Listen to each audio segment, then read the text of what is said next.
Ladies and gentlemen, good morning. My name is Maël Martini. I'm working as a project manager for the initiative Mobilize Your City, and we are more than happy to welcome you here in the Mobilize Your City premises. Thank you first for joining us for this Capacity4Change event. I also would like to thank the audience that is listening and watching us online, since this event is broadcasted online. Capacity4Change is an event series organized in Brussels by the Deutsche Gesellschaft für internationale Zusammenarbeit, GIZ, the German cooperation agency, in cooperation with selected partner institutions and organizations. And today it is co-organized with RIU and MobiliseYourCity. RIU is the World Road Transport Organization. It works across more than 100 countries, and its core constituents are national road transport associations and road transport operators. RIU works as well closely with governments, the UN, and international organizations. Mobilize Your City is a global climate initiative for integrating urban mobility planning in emerging and developing cities, and it is supported by the EU Commission, as well as the French and the German governments. So this Capacity4Change event today will aim in general, aims to enrich the Brussels policy debate with practical know-how and implementation experiences. And it features innovating approaches, challenging analysis, interesting publication, and try to provoke ideas. For this session, we are going to focus on urban mobility in emerging and developing economies, and particularly the challenges to improve urban mobility in an inclusive and sustainable way. The event will be designed as follows. After a series of introductory remarks from IRU representatives and Mobilize Your City partners, we will have two presentations, one on Mobilize Your City and the second on IRU.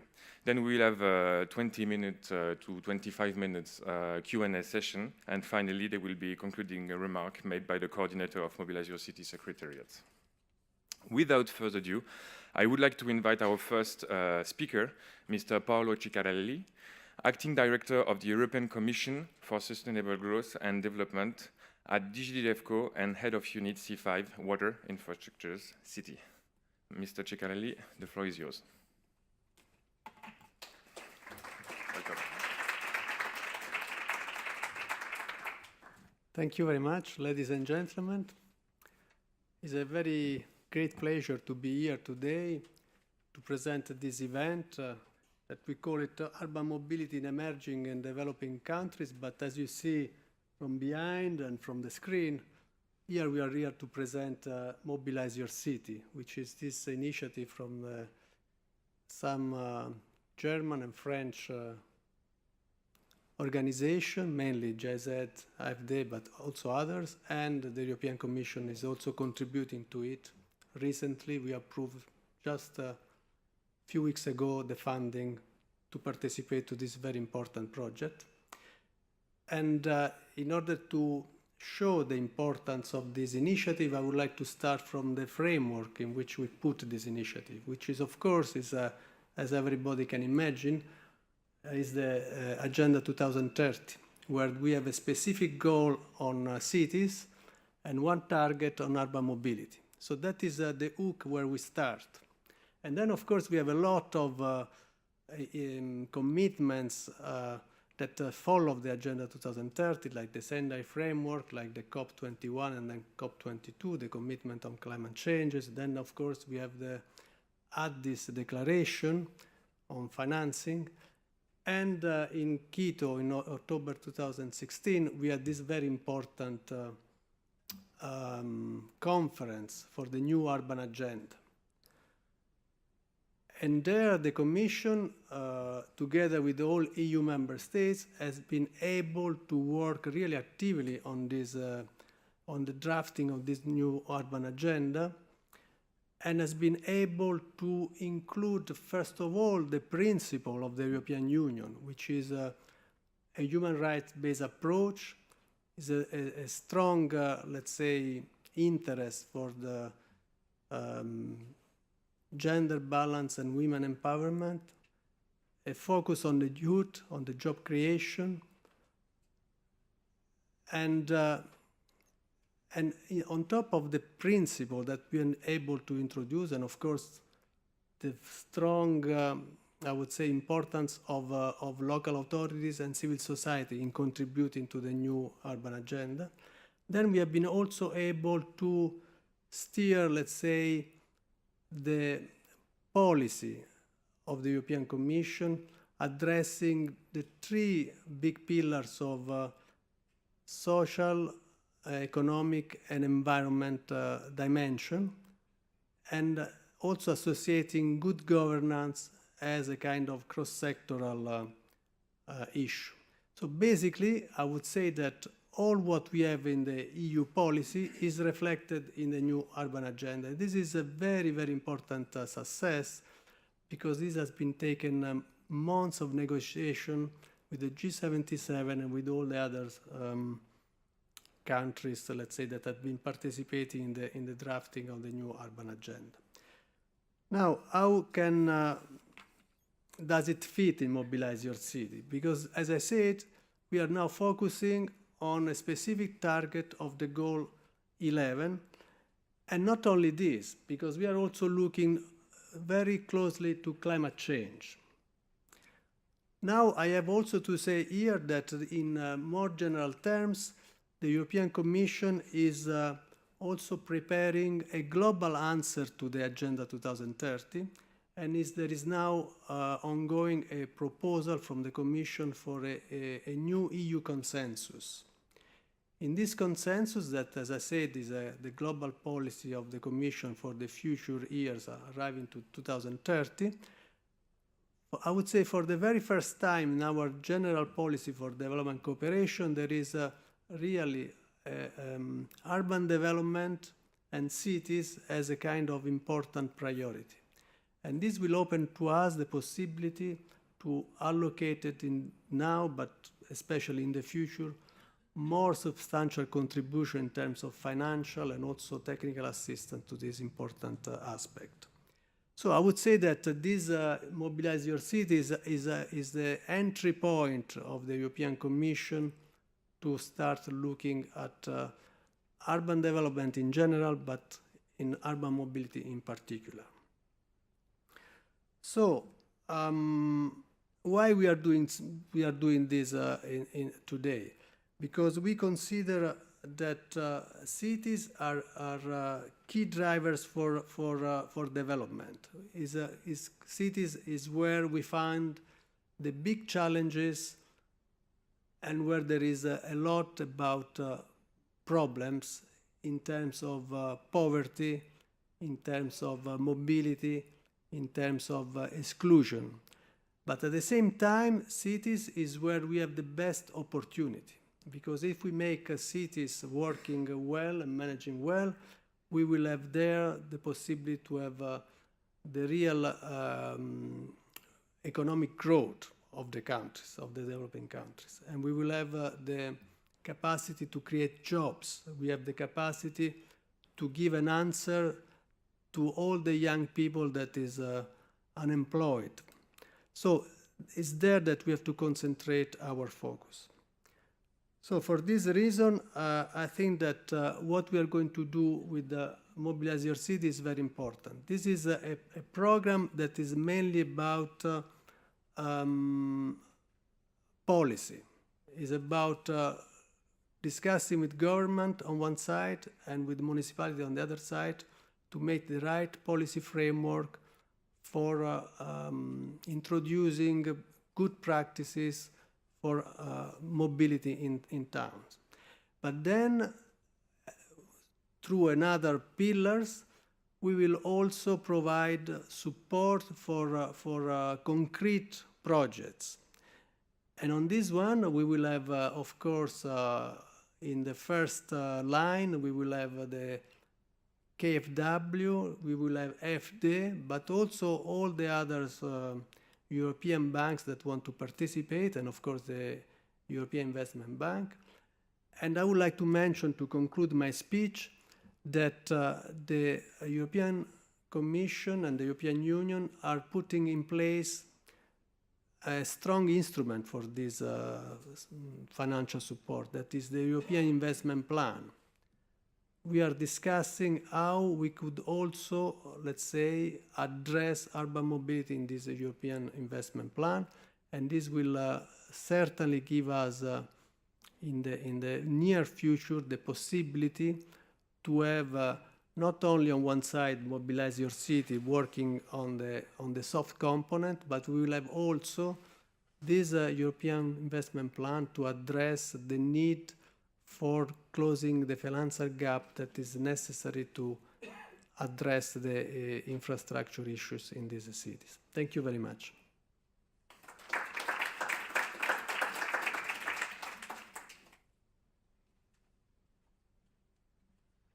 Thank you. I would like now to call on the floor Mr. Matthias Medge. He's General Delegate of IRU Permanent Delegation to the EU. Welcome. Thank you very much. Good morning, ladies and gentlemen. Actually, before I introduce to our organization a bit more in detail, of course, a warm welcome to all of you. Mr. Cicciarelli, very inspiring introductory remarks. I could not agree more.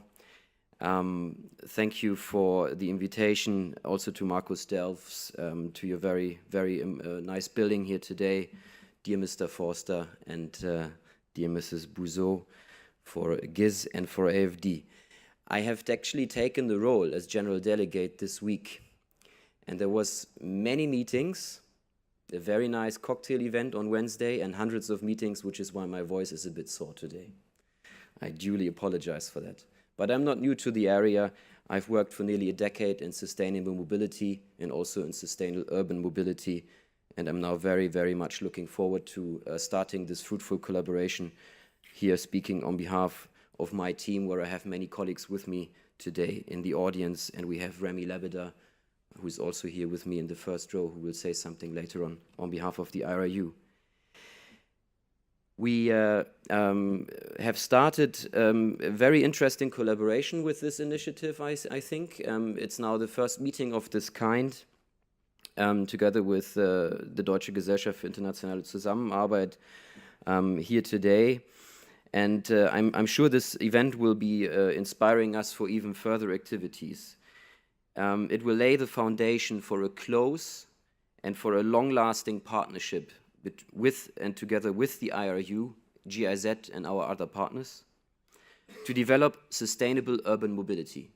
If we do it in Europe, we can't afford to not do it in the rest of the world. We only have one climate, as you pointedly corrected out. The background information of the IRU was given. I would maybe only like to add, through our national organizations and commercial companies and operators that we are representing millions of journeys every day, whether that is in a bus, coach, but also in a taxi or truck. This is the mobility which the IRU stands for, and I'm pretty sure that all of you are using a bus on a daily basis. To us, it is just normal to use a bus. But for many people in the developing regions, this is abnormal or new, or they don't even have the opportunity, and we need to develop sustainable urban mobility to provide economic growth, as you also correctly pointed out, Mr. Cicciarelli. This is exactly our mission as IRU. We promote economic growth, prosperity, and safety through the sustainable mobility of people, and we are actually offering services through our academy to train drivers, to train managers, and we are very much looking forward to bringing our professional experience to this initiative. But our goal is, of course, also to help to work together to develop good policies in Europe and in the rest of the world, by the way. I only have the privilege to lead the permanent delegation to the EU, but we have offices in the entire world. We cooperate with decision makers and encourage public-private partnerships here through our Brussels representation. We want to join forces even more strongly to promote sustainable mobility, of course, in emerging and developing countries, which is key a key priority to the IRU. Given that 90% of global population growth will occur in cities in developing countries, we can't close our eyes in front of the fact that we need soon and quickly collective passenger transport solutions in developing regions. I'm very pleased to have learned from my team that the IRU was very active in this field already since 2009. Correct me if I'm wrong, Remy. You told me about the Smart Move campaign that we have launched back then in many, many regions of the world, and I'm very happy that we now have already a concrete project and activity started in the Eastern African region together with the IRU. We have established several high-level groups and will continue to using those to bring together everyone: politicians, media, road transport companies, manufacturers, suppliers, NGOs, and all experts that have a say. The private road transport sector, ladies and gentlemen, contributes to sustainable development, to economic growth, and we help to fight climate change. And in a moment, just to conclude, you will hear about the integrated approach that we at IRU find will help implementing all these sustainable mobility solutions, and we need to structure and professionalize the road transport industry in emerging economies. Let me highlight that again. Therefore, it's a great honor, also for me personally, in my first week, to have the pleasure to participate in such an important initiative. Let's continue with the good work, and I would like to leave it to my colleague later on to speak more about the IRU and our activities as a global leader in promoting innovative solutions and mobility for all. We are ready to engage closely with you, with GIZ, AFD, and all others. Thank you again for the invitation and the warm welcome. I wish you a very successful and interesting day and debate, which will hopefully lead to many more meetings of this kind. Thank you very much, ladies and gentlemen.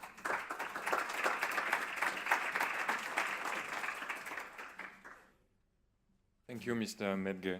I now would like to present you Mr. Rainer Foster. Mr. Rainer Foster is Deputy Director from the Deutsche Gesellschaft für internationale Zusammenarbeit, which is the German development agency, GIZ,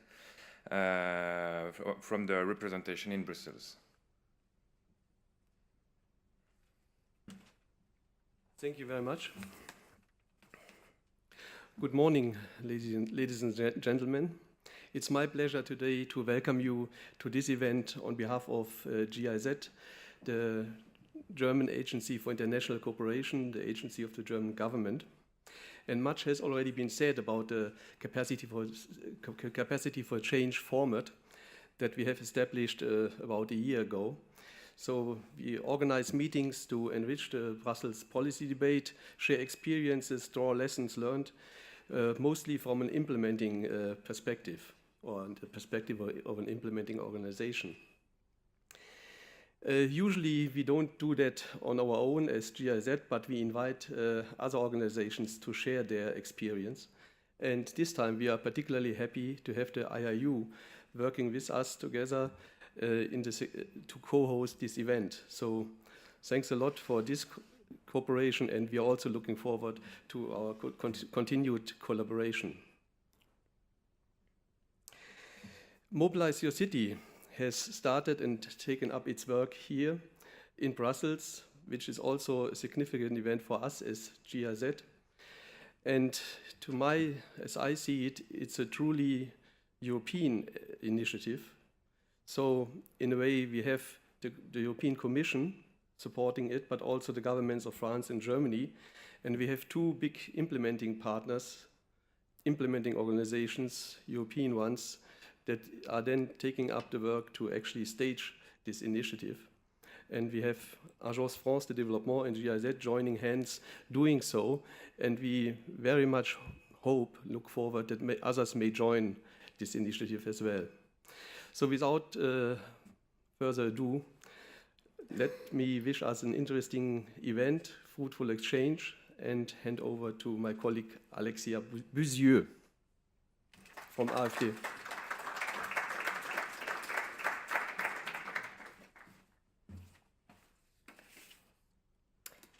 Good morning. So I'm here today on behalf of Jean-François Arnal, who is the representative of AFD here in Brussels. I'm happy to be here and to see that there are that many of us here today to discuss this initiative, Mobilize Your City. AFD is one of the founding members of this initiative, with the support of the French government, especially the French Ministry for Ecology, Sustainable Development and Energy, and the French Facility for Global Environment. This initiative is key to reaching the global goal of ensuring that global temperatures do not rise.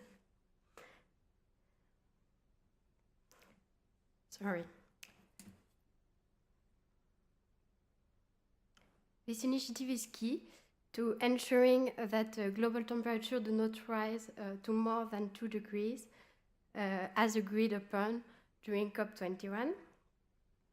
And this won't be possible if we don't reduce altogether the greenhouse gases from the urban transport sector. AFD has long experience and expertise in the sustainable urban transport sector.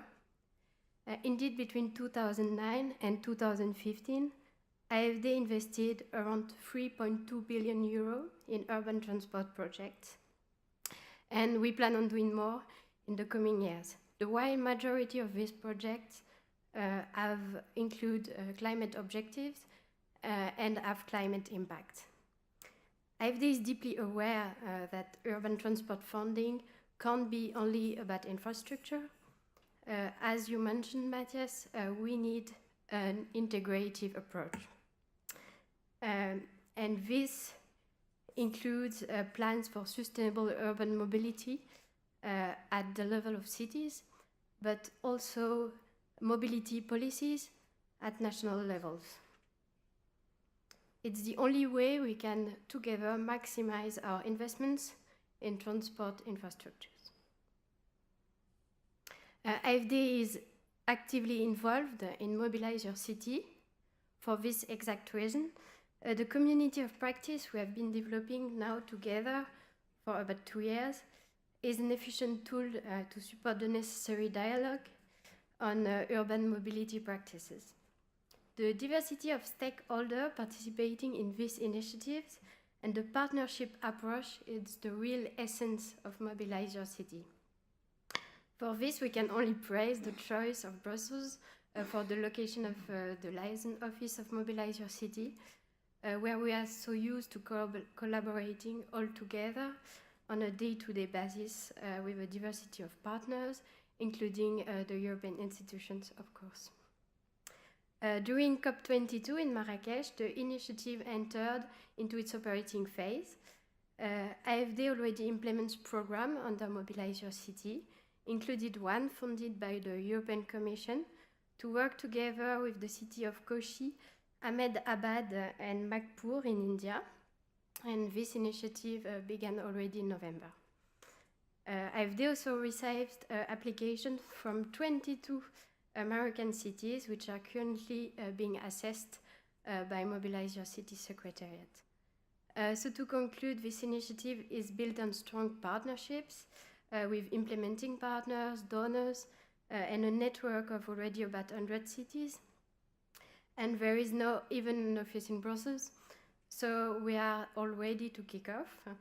And this starts, first of all, now with the upcoming discussions. Thank you.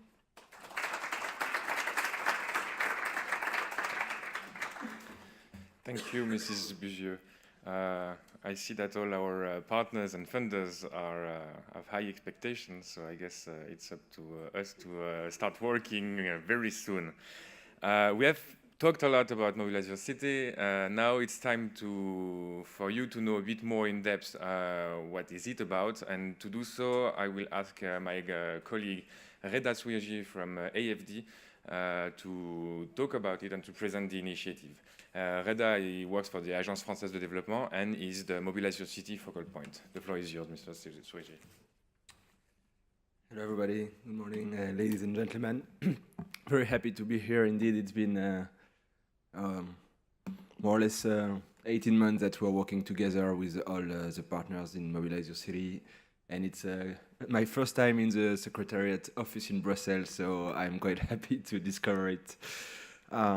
Yes, I will present a little bit more maybe the initiative and also why we are in and what is, I would say, the link of Mobilize Your City with, of course, the climate agenda, the urban agenda, habitat, but also with the way we provide, I would say, technical support and financial assistance in the field of urban mobility in developing countries. So this, unfortunately, we know.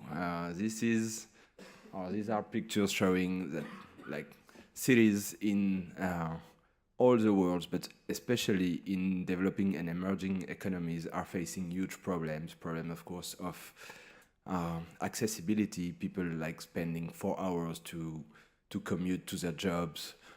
Problems of road congestion. Problem of inclusivity also, because we can see that, for instance, in many cities there are no sidewalks. If you're a peasant, you're insecure, and maybe you won't even travel to save time or save your life. Of course, also problem of economic growth, because this, I would say, lack of accessibility and lack of mobility also limit economic growth and I would say quality of life in the cities. And by the way, this inefficient urban mobility system is emitting a lot of greenhouse gas emission. Transport of goods and people in the cities today is around 3 billion tons of CO2 equivalent, maybe even more. And it will increase quite if the current trends of, I would say, population growth in the cities, of motorization, people having more and more cars, and also of urban spread, are keeping on, because like cities are being bigger and bigger, travel distance are getting longer and longer, and more done by car. And being from the transport sector, I think that we have to, with a lot of humility, admit that we are not the sector which is performing the most in the objective of reducing these emissions. So to do so, solutions exist. This is more or less what we do and what we finance, for instance, as Agence Française de Développement now. These are projects, good projects of mass rapid transit infrastructure, from bus rapid transit or tramways. These are also projects of soft modes, like promoting bicycle, promoting also, I would say, peatonal and sidewalk design, which is safe. And this is absolutely necessary, and we have to keep on with that. But if we really want to address the problem, we have, and that has been said by Paolo, we have to get from projects to policies, and to comprehensive policies, integrated policies, addressing urban forms. If you have a compact city, as we have here in Brussels, or I know you will always be like less pollutant and less congestion than if you have like a very spread out cities. Of course, addressing the link between urban development, land use, and transport, but also addressing, the way we move. Can we find alternatives to moving always with the new technologies and digital technologies? And of course, if we want really to address the climate issue, we will need technology, and we will need improvement of the energy efficiency of vehicles. And all these have to be comprehensive policies at the national and at the city level. So that's the reason why we we entered in this partnership in Mobilize Your City, because Mobilize Your City focuses on policies, focuses on planning at the city level and at the national level. It's, of course, the mobility programs are not reserved to developing and emerging countries, but we are development agencies, so basically it's focused on for the South. And it's a European initiative because I think we have a European way to deal with mobility and urban mobility, and we have to be proud of this. And we want also to benefit from the experiences that have been implemented here in Europe, to share them with and adapt them and share them with developing countries. So it's been said, but little history. It's an initiative that is part of the Global Climate Action Agenda from the UNFCCC. One of the 15 transport initiatives. It's been launched in COP21, and it will also be linked with, the ability of the country to improve and achieve their INDC, and in particular INDC, national contribution for the Paris Agreement. In the field of transport, and especially in the field of urban mobility, are very probably improvable, I would say, for most of them, and especially in the South. And we want this initiative also to be a tool to help national government to reach their ambition about urban mobility, which is sometimes very strong, but not so well expressed. So we have goals. We want, it's a partnership, as I said, and we want 100 cities and 20 national governments to be partners, beneficiating from MYC support from 2020. By the way, we already received more or less like 50 applications from cities. Not all of them will probably are totally mature, but we are really happy to say that when we go in our country of intervention and we present Mobilize Your City to our partners, there is a real interest. So what provides Mobilize Your City? As I said, we think that policies and planning are necessary to scale up the ambition and the sustainability and the impacts of urban mobility projects. So the idea is to provide sustainable urban mobility plans. These are planning at the level of, I would say, the city or the urban area, more exactly. And this is a tool which is quite well known in Europe. It's been more or less invented by the UK, maybe a little also France, like 30 years ago, and it's been, with the help of the European Commission, generalized to the whole Europe. But this planning tool is not properly it's not really implemented in many countries in the world, and we want to provide assistance to develop these plans, but we want these plans to be I would say, political tools reflecting shared ambition. This means that, of course, you have to do the planning, you have to do the diagnosis, you have to do scenarios, pick the right one, and so on. But we want these plans to be participative. We want these plans to be with a climate objective. We want a system, we want this plan to plan also a system, MRV system, to monitor what are the impacts in terms of mobility improvement and in terms of climate. And we want these plans also to be realistic and addressing the issue of funding and financing schemes. This is very important, and these are, I would say, the really big issue in the way we are designing the support with our partner countries and cities. We want also to address the national levels through national policies, because national governments, they have huge leverage to improve mobility policies even at the local level. First, they have the leverage of the law. Many times you try to implement like a real sound policy at the city level, and you are confronted to a legislative framework which is not adapted. They also have the leverage, of course, of the taxes, and I would say funding and financing opportunities. But they also have leverage, for instance, about regulation. If we think about private vehicle, if you want to reduce or improve the standards of private vehicles in the city, this is most of the time done at the national level. If you want to develop an electric mobility policy, it's a huge investment, and it has to be dealt at the national level.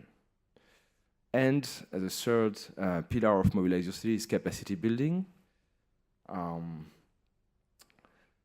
Is capacity building, of course, with trainings, but there is also the idea of building a club of city from the north, from Europe, from I would say the north more generally, and of developing countries that works together, like twinnings and city-to-city cooperation, south-south and north-south. And this is some kind of big expectations of the city we're talking about, like having this club and sharing with cities like that are similar or that have faced similar problems all together to design their policies. About the SUM process, I will just say that sustainable urban mobility plans, it's like I would say a regular process, just to keep in mind that the implementation of or the elaboration of such a plan is a 18 months to 2-year process. So it's not a one shot. It's a support that is in a 2-year period. And depending on the needs of the city, we will provide assistance, which might be more or less a light assistance through mentoring, through coaching, or I would say more full-scale support, even financing, consultancy, financing, capacity development, financing, even surveys or data collection or modeling and things like that.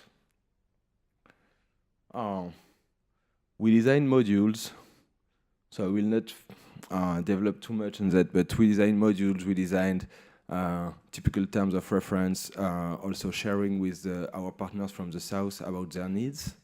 And we want to have like a toolbox to provide this support, and of course this toolbox is to be adapted, is to be, really tailor-made.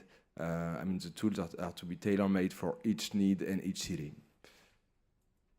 About capacity building, what will provide MYC? It will provide a community of practice among cities, among countries that are involved in the initiative. It will also provide trainings, workshops at the local, at the city level, at the national level, but also at regional or international levels.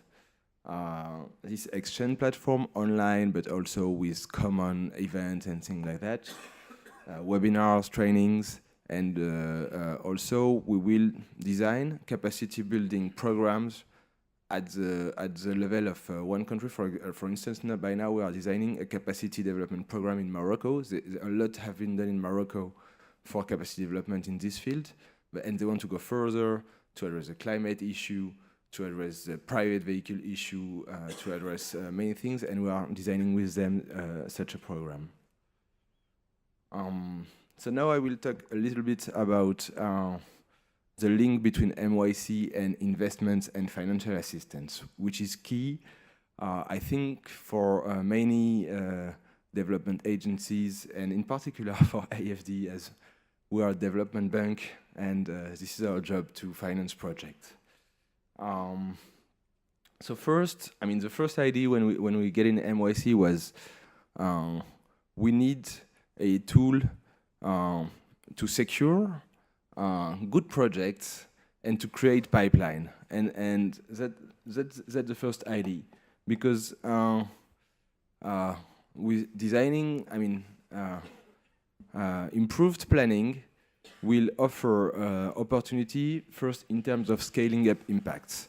We have to admit that when we finance today, be a bus rapid transit, a metro, and so on, the impact in terms of sustainable developments and in terms of climate, they are, I will say, substantial, but they are not at the scale of the problem.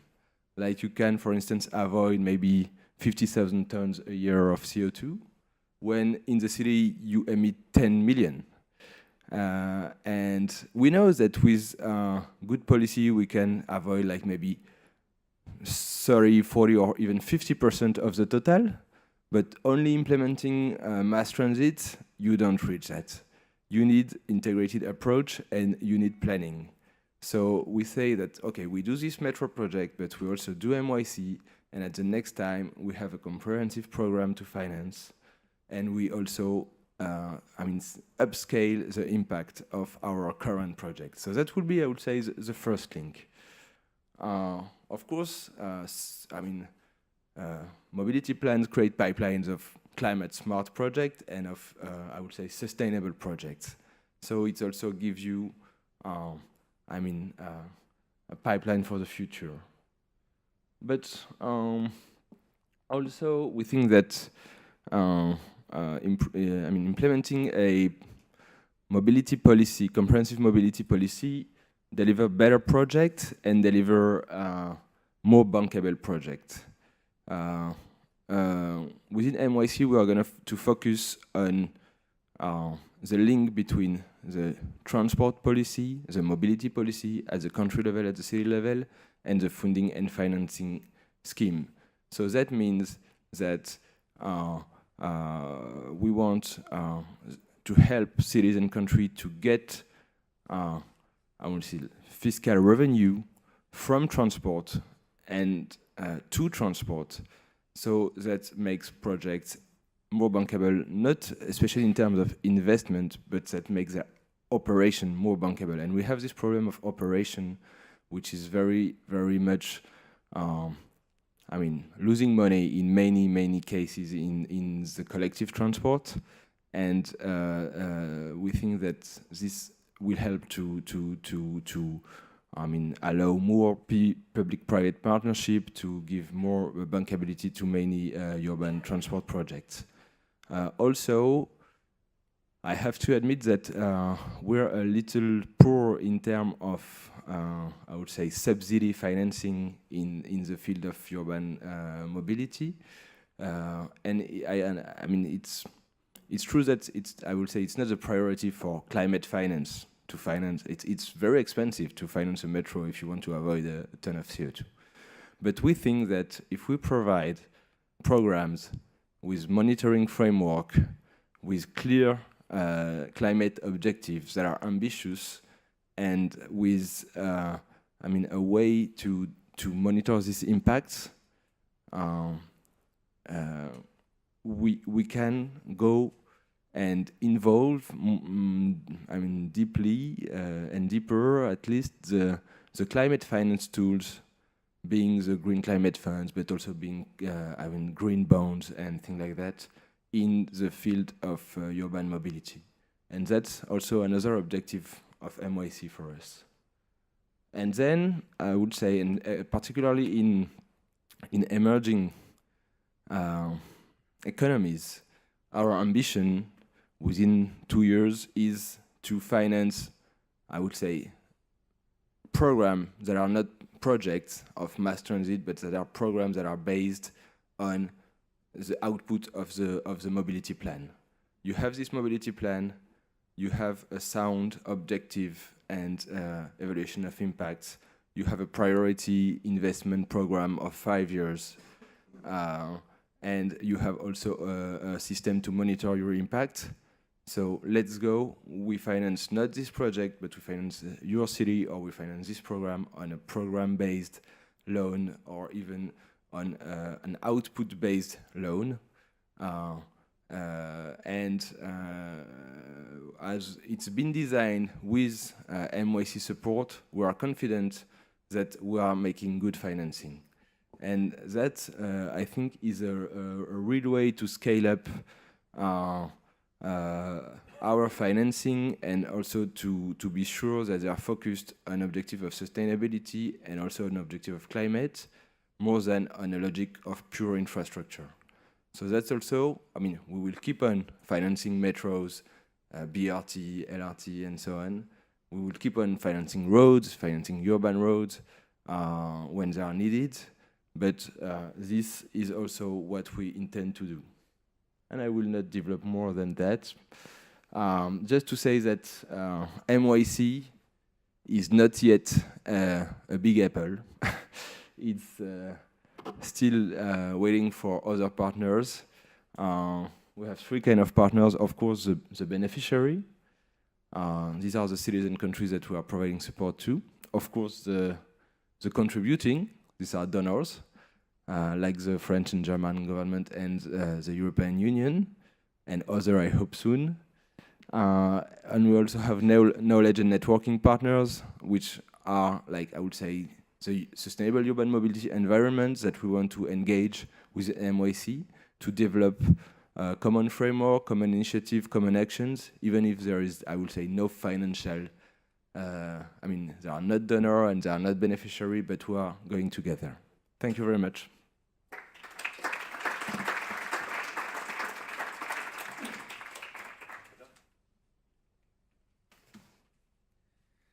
Thank you, Reda.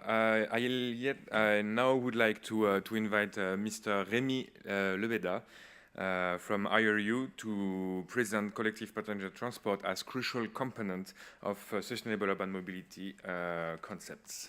Mr. Lebeda, the floor is yours. Thank you. Good afternoon to all.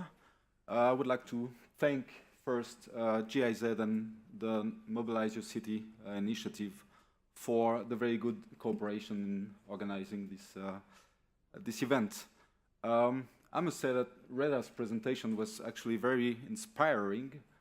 I believe there is a lot of potential for us to contribute to the initiative and to establish synergies between our two programs. I believe really we can be the private in future public-private partnerships.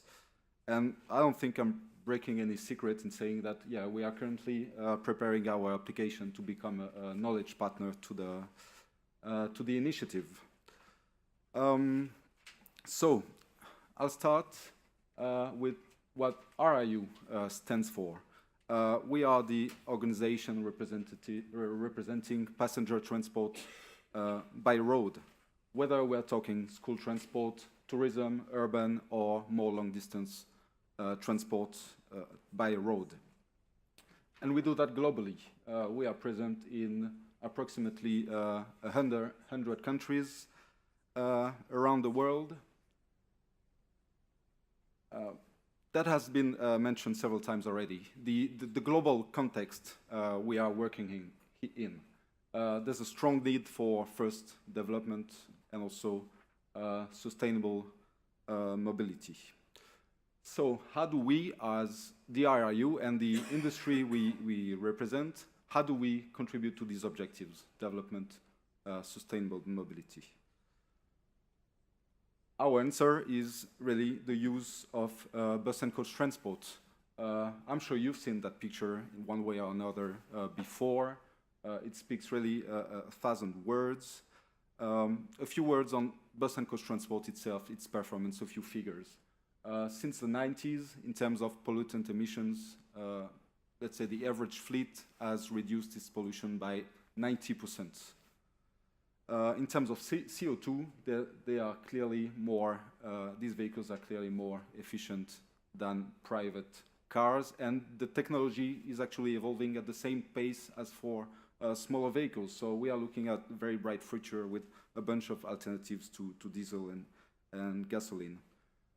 When a city, a region develops its bus system, that's clearly at the lowest financial and operational risk for local authorities. It stimulates local entrepreneurship and really even for me personally, the real difference maker is the impact on congestion. I see that every morning, and every morning when I take my car, I'm more and more convinced that congestion is really the problem number one and the worst enemy of both sustainable mobility and development. So what's our approach in emerging and developing economies to favor, let's say, the use of bus and coach transport? Well, we have, let's say, three main pillars. First, what we have called our high-level groups. We have been active most recently in India and in East Africa. What we do is that we go to these regions, we try to identify the main stakeholders there, public authorities, NGOs, private stakeholders. We identify them, we put them together, and we first facilitate dialogue. We try to identify what are the main mobility issues in a given region. And we also, because this is our job, we try to facilitate the emergence of a professional, let's say, road mobility service industry. We have been active in Europe, in India. We have just started in the East African community. And we are looking in the more or less near future at South America and Southeast Asia. The second pillar of our approach is reform of the road transport legislation. We make, let's say, recommendations to national governments on how to organize and professionalize the road transport industry. More recently, we have done that together with the World Bank. We have worked on this road transport services reform, more specifically based on freight transport, but most of the lessons really are also applicable to the passenger transport industry. Within our high-level groups, we have done such recommendations to the governments in India, as you can see, and also in the CIS region, so the community of independent states. I'll use the example of our RIU World Bank Guide for Policymakers and Practitioners. This book, this actually recommendations to governments, it's based on 5 pillars. First, market structure. We propose reforms of market structures, whether the current market is characterized by a total absence of regulation or restrictions to the access to the market. The second pillar is the professionalization of the industry. We favor the emergence of a legal status of transport operator, and we also provide support to, let's say, one-man, one-vehicle operations. The third one, driver training, very important. I'll get back to that in a minute. Fourth item, the vehicles. We propose legislative reforms on fleet renewal and the mechanisms to get there. Technical standards, instruments to encourage the purchase of new vehicles. The fifth aspect, externalities. Basically, we provide recommendations on how to incentivize efficiency of the fleets. As I said, this is an instrument we have developed with the World Bank. It has, let's say, a global reach, this document, but as I showed you before, we also have more national and regional same kind of documents that we have developed together with the local stakeholders within our high-level groups and all the local actors, NGOs, private and public. Again, yeah, these high-level groups.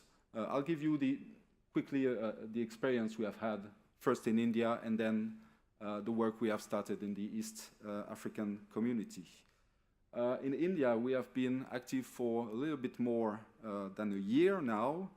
And what has been our experience? What we have seen there is really an increase in the urbanization of the country. A few figures there, 53 cities, over 1 million population. At the same time, I mean, as a result of that, a lot of congestion. And again, congestion, we have, let's say, had that experience that this is really the mobility problem #1 that needs to be tackled. So we saw urbanization, congestion, and let's say a record low of the use of bus transport. That has been our experience. So we have worked for more than a year together with all these partners, public, private, NGOs again, and we have developed a vision together on how to get to, let's say, sustainable, efficient bus system and how to reform the bus system there. The approach was based on 2 key objectives: capacity building, both for the operators and also for the authorities. And the second aspect was on tapping the potential of technology there, mapping informal routes, the planning, potential apps that people can use. Second example, more recent, the East African community. We have started very recently there, together with GIZ, who is a member of this HighLevel group. And the group has already set its objectives there. First, and I think we cannot escape this one, capacity building, again, for operators and authorities. And the second aspect is the regulation and the integration of informal passenger transports. In Sub-Saharan Africa, you have a lot, what we call the minibus taxi sector, which is still very informal and very unregulated. And a lot of cities over there are starting to build a BRT system, bus rapid transit. You probably know the systems. And these BRTs, they will have a huge impact on the operation and the business of these minibus taxi. As they represent today almost 80% of the commuting, these minibus taxis. And the governments over there, they are looking really to engage with them, minibus taxi, and to use them as a complement to the BRT system, to use them as feeder buses. So within this HighLevel group, this is what we will provide, support to this cooperation between the minibus taxi industry and the authorities who are starting their big BRT systems. A plan has been put in place. First, we need obviously to identify a representative of the minibus taxi industry. We will foster the dialogue there with the local authorities. We will work on scenarios for future mobility. We know of very good practices for the integration of these 2 types of services. I know that they have been working on that in South Africa. So we will try to bring the South African example within the group. We need to obviously to identify training and capacity building partners. A bunch of projects will be launched regarding planning, the integration of the operations, the using of enabling technologies, and potentially, if we find the right partners, why not work on a guide on the model that what we have done with the World Bank, but something really particular to urban mobility. How do we integrate the road transport industry in there? Finally, and last but not least, training. This is the third, let's say, pillar of our approach. Obviously, this is very important for the professionalization of an industry, but actually, first and foremost, for safety reasons. Training is very important. And as IRU, we are also involved in training. We have, let's say, a training arm of the organization. This is the Riu Academy. So we bring that knowledge, training in the various regions we visit. As the Riu Academy, they manage an international scheme that establishes minimum levels of knowledge, special competences and qualifications for drivers and road transport managers. And we issue certificates of professional competence to these drivers and managers, and they are actually, what makes the real impact is that these certificates are recognized by the public authorities. We have partnerships with local governments, national governments. Last time I checked, I think that was 46 countries. We are probably closer to 50 now, but this is really what makes the difference. That's it from my side. Really, we have these three pillars to our approach, and I'm really looking forward to future cooperation with GIZ and Mobilize Your City. Thank you very much, and if you have any questions, most welcome.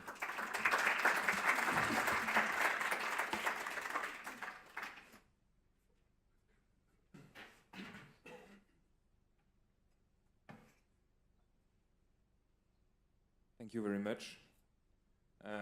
Without further ado, I invite you to Mr. Ciccarelli to come and take my seat so that you moderate the question and answer session. Thank you.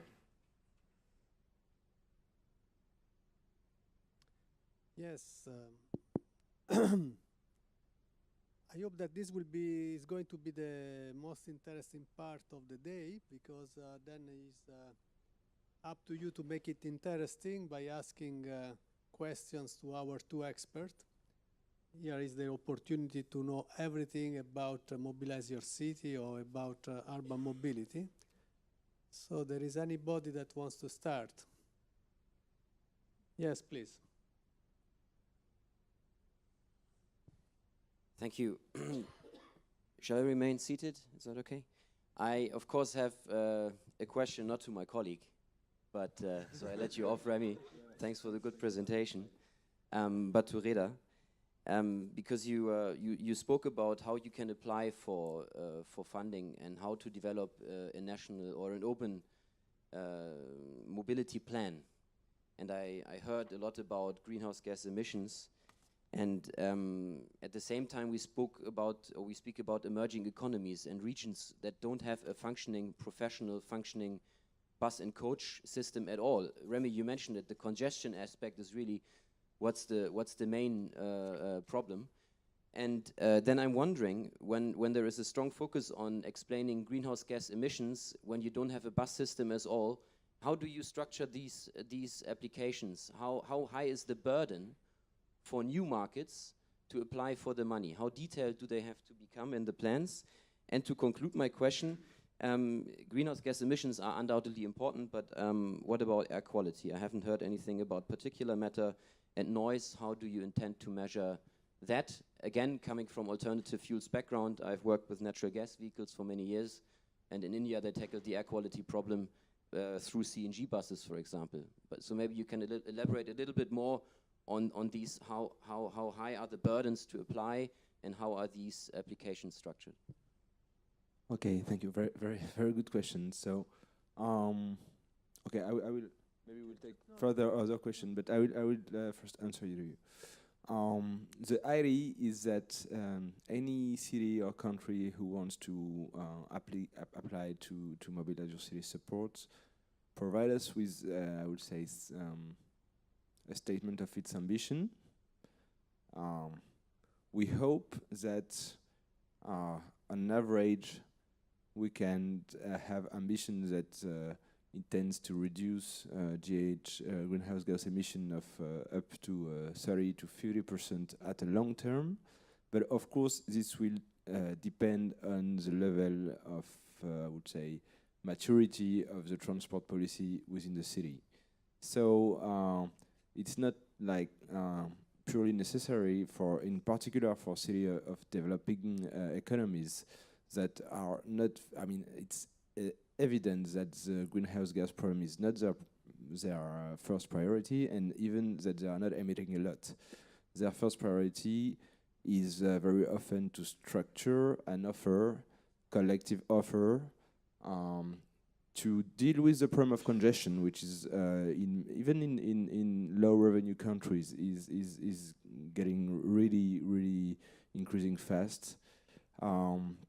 To professionalize the sector, and I think on this, what you presented on, I mean, training of bus drivers, of paratransit drivers, I mean, informal bus drivers, is really key to structure that, to organize, to design bus roads that are really serving the cities and that are well structured, that will be the first priority. And of course, I would say the process of planning and then of investing to implement this plan is incremental. You will have a first plan, for instance, for 10 years, and you will focus on that. Then you might have a second plan, and you will focus on maybe starting with your first maybe mass transit infrastructure, like a bus rapid transit and something like that. And then you might have another plan, and then you will have really like a more comprehensive approach, but it's built over time. And that's the approach we have, and actually we have design tools that are differentiate for, I would say, level of maturity of this policy. And we think that it will also allow us to focus financing on things that are not only infrastructure projects. Because if you have sound planning, even if it's, I would say, at a low level of infrastructure, it still has costs. Soft measures, trainings, professionalization, also buying buses. And this can also be financed through the financial assistance, but like we being sure that you have like a sound approach and a clear objective. Because I have to admit that, for instance, I've faced many times governments that have built buses, and what you're going to do with these buses, and they don't even know. And you might know that if you are from the sector, of course. So that's, I think there is a strong link, and of course it's not the same, I would say, expectations that we might have for like big cities in India and for other, or even I don't know, in Indonesia or emerging countries, and for other cities, and for cities that are already developed a collective transport offer and that haven't. Sorry, I've been long. Yes, that side, please.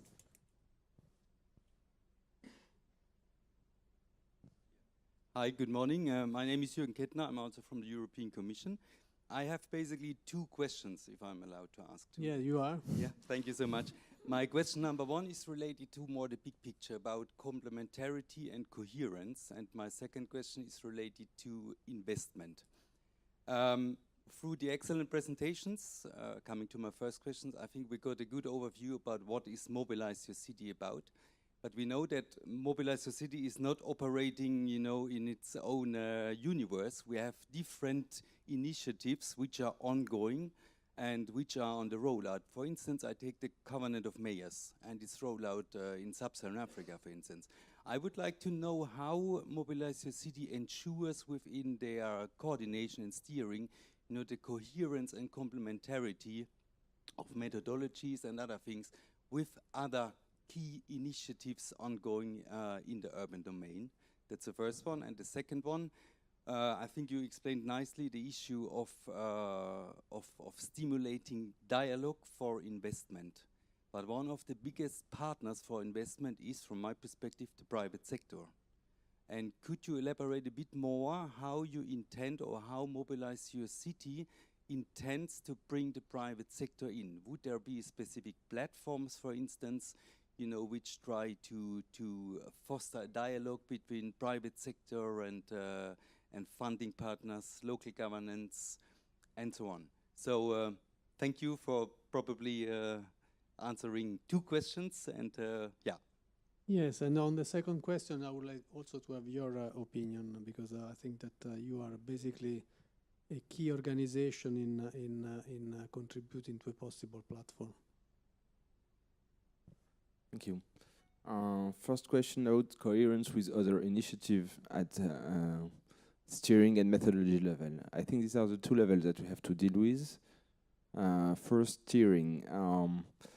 I mean, we know that like there is many initiatives that are from the cities, particularly city networks, Covenant of Mayors, to I would say take involvement for their policies and for the greenhouse gas reduction emission, but not only, and also to collaborate among them. We are in contact with a lot of city networks. We are, of course, in contact with DEFCO units that are also promoting the development of the Covenant of Mayors among abroad and on other continents than Europe. I think that Mobilize Your City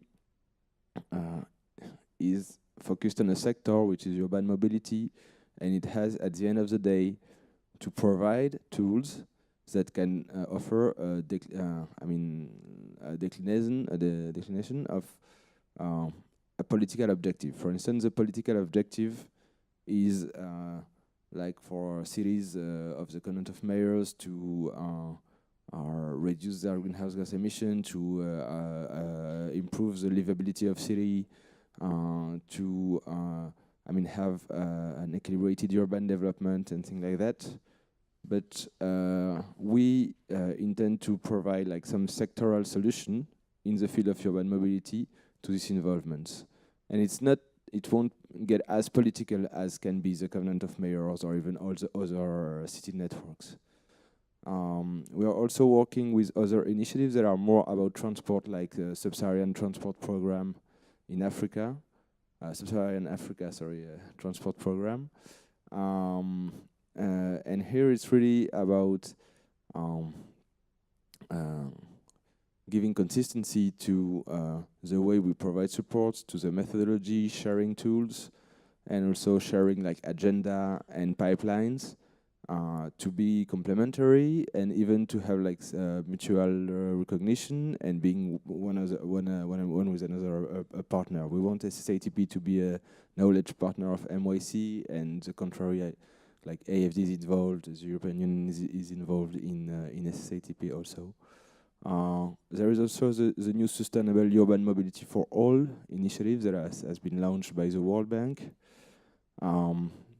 Basically, from what I understand, this initiative is to provide a platform that to be sure that all the community, the international community, is online and provide for the objective of what has to be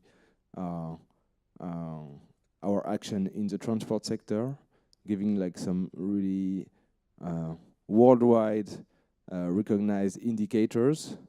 And we want to really articulate the framework of how we will measure the impact of Mobilize Your City with this SUM for All initiative to be sure that we can report in a way that is understood by everybody among the world. So that's an important issue. It's working, not even in progress. It's starting, I would say.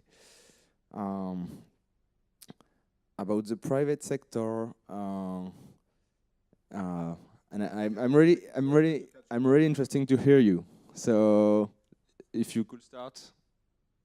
I will. Thank you. Yeah, I think that was clear for everybody. At least it was clear for me that from our two presentations that our initiatives and approaches are really complementary. You are looking for private engagement. Well, this is precisely what we do. We identify the stakeholders, we work for their organization and professionalization. Cooperation to some extent, at least with GIZ, has already started in Africa, and in any place, any region where Mobilize Your City is present, is active, and where we are active as well, it only makes sense for us to work together. Because I think our objectives and means are really complementary.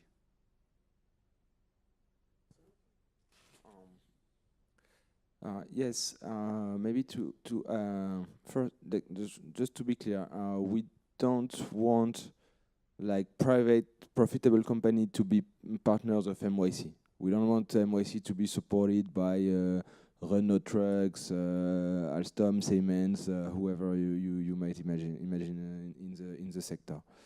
But we really want first like representative organization to be part, and also we think that we have to focus on funding and financing schemes in link with institutional arrangements that allow to budget and to finance the cost of operating the transport modes in the cities. And that will help the private sector to be involved and to invest. Because now we have, I mean, in many cases we have like a lack of covered. The operation costs are not covered as much as they should, and this is stopping investment and further investment. So we think that this is an option, and we also really want to focus on buses because we think that buses is a large part of the solution. Regular buses, mini buses, with new technologies, and I think that huge investment can come also from in digital mobility, even in the south in the next years, and in link with bus operation or taxi operation or VTC or Uberization to be, and we think that there is a huge opportunity for the countries in the south in this, and that will lead to investment from the private sector. So we had also already here one question. Hello, my name is Sarah Rüffler from Berlin-based consultancy Climate of Change. I used to be stuck in traffic in Algiers, where I used to work with German Development Corporation on the national climate change strategy. And now I will soon have the pleasure to go back as an independent consultant and help the transport sector to integrate environmental and climate issues in the national transport strategy. I was wondering whether this kind of already ongoing projects will be a project financed by the Belgian Cooperation Agency. What would be the modalities of potential cooperation? And also I would be interested in knowing whether you have particular experience in mainstreaming these kind of issues in existing policies. Thank you. For Marcus, he has a mic already. Well, yeah, then let me answer directly here as coordinator here of the Secretariat in Brussels of mobiliseYourCity. Yes, and indeed, we base our activities in mobiliseYourCity on various funding streams and also various implementing partners. So it's not just on one project arising, the activities from mobiliseYourCity arising of one project, but we really try to connect with other implementing agencies. So the Belgian cooperation might be also a suitable cooperation partner. And we basically are open to engage into a discussion where basically all our implementing partners play a role in that joint initiative mobiliseYourCity. So there is a bit of formalization process. So maybe we can go into the details later. Any other questions? Oleg?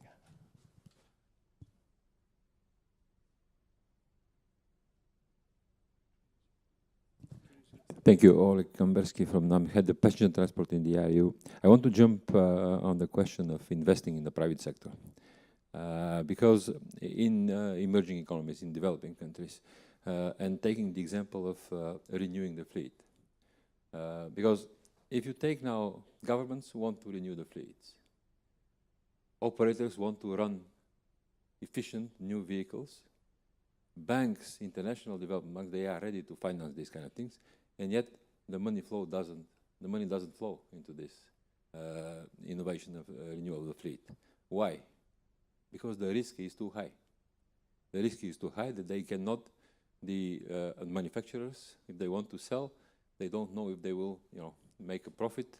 But everybody wants. Everybody wants. And I think for us, this is a question of reducing in some important way the risk by injecting credibility into the scheme of these four main partners: operators, governments, international banks, and manufacturers that want to sell. And how we do that? It is not here the question of money at the moment. The money is there. People are available to invest if they can take a reasonable level of profit. And that's why we are thinking ourselves, and we haven't seen, we have seen plans of the World Bank how to renew the fleet, and none of them addresses the issue of creating a structure where the credibility and the trust of the partners, these 4 partners, will be enhanced. For instance, governments are ready to provide guarantees, but they don't know how to identify the good companies to invest. The manufacturers are ready to go there, but they don't know that governments are ready to provide guarantee funds. Like in Ivory Coast, they have like a huge program, but manufacturers don't know about it.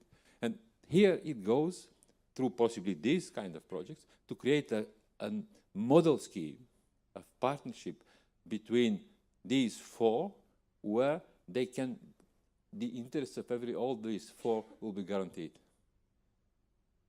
Linking to the capacity building here now, what you mentioned. Capacity building, of course, when you say capacity building, I think you always mean capacity building of authorities, mainly. And I think when we say think capacity building, and I'm linking to the first point, is capacity building of the trade, of the business. Creating, for instance, a representative organization of the road transport business, because they do not exist there, which will be channeling, for instance, this kind of trust. They will identify the good companies. They know them. They can create guarantees behind them so that they can participate in this scheme of renewing the fleet. So capacity building for us means training, but also establishing credible trade associations in the region that can be partners of the governments and the banks. And the third issue I want to mention is, and the more you were into your presentation, the more I was really enjoying it, because at the end of the day, your presentation was, and Remy mentioned it, it's not complementary, it's going exactly in the same direction as we are going, and yet we are going separate. You are going from projects to policy making, and we are doing now policy making within the high-level groups. These are public-private. What you saw in the slide, when you saw the composition of the 2 that Remy presented, normally in a high-level group you have around between 20 and 30 stakeholders. The key. This is the government, and sometimes the governments, the regional governments, sometimes city authorities, the research community, the NGOs, the private business. And these are developing, actually they are assessing the current barriers to develop sustainable transport policies, and they make recommendations exactly in the way you are actually suggesting. And I think instead of us just investing a couple of dozens of thousands into a high-level group and obtaining the results for a couple of dozens of thousands, it could be multiplied by the participation of GIZ and the ADB and mobilize your cities, and then we triple or quadruple or increase the funding of these kind of groups, which will then give you practically ready-made projects, ready-made proposals for bankable projects. Thank you. Yes, I think that more than a question was, I would say, some kind of complementary contribution from the floor, I would call it. If there is no other question, I think I should close it here by 1:30, unless you tell me that. Can we take a last one? Or? Okay, please. Can you give the micro to? Okay.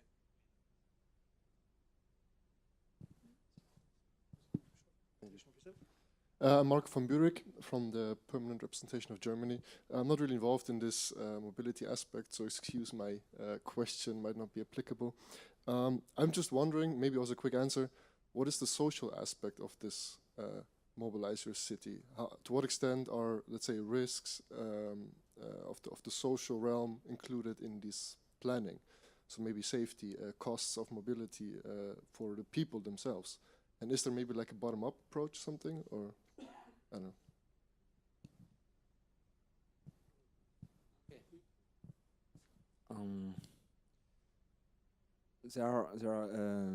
I mean, we think that the objective of mobility policy at the city, and especially at the city level, there has to be social objectives. For instance, I would say inclusiveness or inclusivity, I don't know actually, but I mean serving the whole area, including lagging areas in the city. Then you have to address the issue of the budget of transport for the households. In many countries, transport is a huge budget for households, up to 15, 20 to 25% just for commuting. And it should be an objective. Or it might be an objective of the policy at the city level or at the national level to reduce it. And then you have also huge, aside from I will say social objectives. Another one is I would say improving livability, air quality. Health, public health, which is not purely social but can be considered as so. Apart from that, you have then impact of policies that are to be addressed when you choose for a scenario or for our objectives. If we think about the taxi sector or the bus sector in many cities, restructuring the sector can have huge impact on jobs, on a positive and on a negative way, and this is to be very carefully addressed. So, then we think that any city is sovereign or any country is sovereign and will define its own goal. We will support them to be sure that these goals are, to make sure that these goals are sustainable and so on. But from one city to another, these goals can be more or less emphasized or not. We don't want to design the policy. We want to support its design. That's what I would say. I think that we can close here the question and answers. Exactly. We will have time to answer your question just after. Just for the closing remarks, let me introduce you to Marcus de Delves, who already answered part of one of your questions.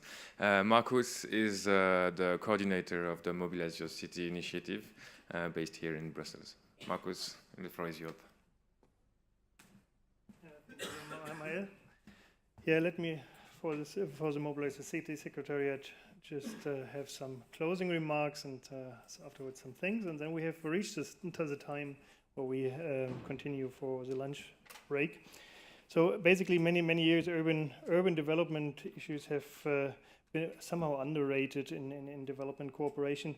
And with this process, Paulo, you mentioned that before, with the process of international agendas like the National Urban Agenda or the International Climate Agenda, basically all these urban topics came back into the light zone, particularly with the need to break down the goal setting to an actually implementation level where actual measures are more and more required. And also in the partner countries in the last years, what we see when we go out to our beneficiary partners, the topic of urban development, urban mobility becomes more and more a political issue. Our partners, the governments come up with that, and actually also more and more the voting population actually, because they feel more the tangible consequences of congested cities, where often there is a lack of livability, where there are health impairments, but there also basically is felt impact on the economic situation and the employment situation, and in countries where more and more people think about finding the future somewhere else. So we work strongly with partner countries, and when I was wandering yesterday through Brussels yesterday evening, reflecting a little bit what we do and what IRU does and we in the initiative, basically I remembered that saying from, or that part from Saint-Exupéry with that shipbuilding. I don't know if you remember that. And basically I come up with a thought like, if you want to develop cities, don't drum up governments to conduct studies, divide work and give orders at the end. But basically it's instead teach the people, teach the actors to yearn for balanced, livable and green urban environments. So it's not just about providing tools and studies like dispersing funds for, at the end, conducting work, but it's also like raising the ambitions. That is what IRU does, what Mobilize Your City have to do, plus giving, of course, contributing tools in improving environments. So having said that, I actually want to come to some thanks. Thanks to you, everybody, coming up here to that little lunch meeting. Particularly also thanks and greetings out here from Brussels to all our community members following us on live stream. Basically, I assume that partner countries and the EU delegations and so many of our partners follow that event around the globe at the moment. So particularly, let me extend greetings here from Brussels. Then particularly also thanks to the European Commission from DG DEFCO, Paolo with the team of C5, which is very much strongly supporting transport topics in developing and emerging countries. We're working closely all together in basically fostering that. So particularly thanks for your inputs, Paolo, and all the supporting work. Alexia and Rainer, thank you very much for being here with us, representing AfD and GIZ. Particularly also thanks for Matthias, Remy, and the team of IRU joining us today here in the Secretariat. Of course, particular thanks Maël and the team today, and basically also everybody from the GIZ office as supporting here in organizing the event. So having said that, I hope I have not forgotten anybody here, and I would suggest that we soon move over then for the lunch break. So for the live streaming attendees, thank you very much for being here. And then it's more now the part where I talk a bit about the lunch part on the logistics. So once we close the meeting, there is probably a lot of time for networking between each other. There is lunch prepared down on the basement, so we need to go one stairs down. So probably some of our colleagues will show you the way, and I'm looking forward to see you soon then down in the lunch break or somewhere else in the Brussels or global context. Thank you very much.